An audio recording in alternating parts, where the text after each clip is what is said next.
a gente não foi contratado para criar abstrações, a gente tem que conectar valores. E quando a gente começa a falar de autenticidade, a gente começa a falar dessas relações de experiência, relevância, reputação, tudo que está na moda e que faz parte do processo básico de branding, ele é sistêmico. E o sistêmico é sistêmico. Isso é muito importante, é coerência de ponta a ponta. Então, quando a gente fala de coerência de ponta a ponta, é exatamente esse nível de complexidade que a gente precisa trazer e colocar na pauta, para a gente não achar que um bom propósito é uma coisa fofa, é uma coisa que fica bem na imagem, é uma coisa que fica esteticamente agradável ao ouvido.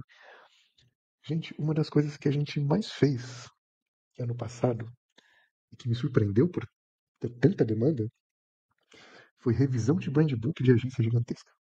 Dessas agências de fato gigantescas. Porque no final das contas era muito dessa relação de ter esse propósito lindo, maravilhoso, esteticamente, uau, com copy, todo cheio de coisa, que quando tinha alguém ali que fez parte desse processo vendendo esse propósito para quem pagou o propósito, não para o público, mas vendendo isso no dia a dia, essa venda interna, a pessoa ficava maravilhada. Quando o projeto acabava, a pessoa ia embora e ele fazia uma leitura mais racional sobre o processo, sem nenhum viés de emoção, sem nenhum viés de encantamento, ele falava pra gente, falou, gente, isso daqui não faz o menor sentido, porque nem eu tô conseguindo é, cascatear pra isso virar, tipo, valor de RH, cara. Isso não consigo, isso não vira premissa, isso não vira nada. Quem sabe estratégia. Então é muito importante a gente ter esse conteúdo, esse contorno, porque é uma coisa que é importante, e isso é muito visível.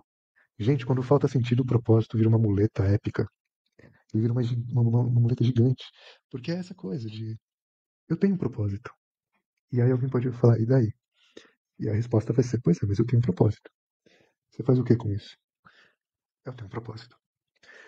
Então, de fato, a gente precisa entender tudo isso, porque a estratégia ela começa pela dor, ela não começa pelo amor, ela não começa pelo sonho. Se começar pelo sonho, tudo bem, não é nada de errado, mas eu preciso dar um contorno baseado naquilo que falta para o mercado. E não criar commodity ou não criar coisas que já existem para dar sustentação a algo que é um sonho, que é algo novo, é algo que muitas vezes tem ali o seu nível de amor, tem um nível de sonho, mas que ele precisa ser traduzido numa estratégia mercadológica. Que antes de ser marca, a gente é um negócio.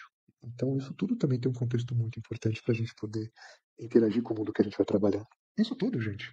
O Michel Coforado, que é uma das figuras que eu acho incríveis, assim, ele fala uma coisa que é muito interessante, que eu acho que diz muito sobre esse contexto de provocação que eu estou tentando trazer aqui para vocês. Ele fala que a gente só acessa o porquê se a gente fizer um trabalho muito cuidadoso no como.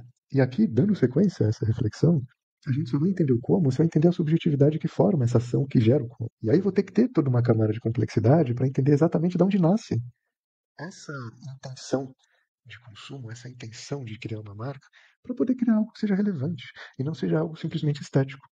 Porque é isso, a gente está tão acostumado com ferramentas que estão falando por quê, a gente tem que criar o porquê da marca, o porquê da coisa. Mas e o como? E o que está por trás desse porquê? E o que dá sentido a esse porquê? Ou o que vai sustentar de fato esse porquê? Qual que é a função disso? Onde está? Quem que traz isso? Quem que é o guardião desse rolê? Então, é muito importante a gente ter esse processo.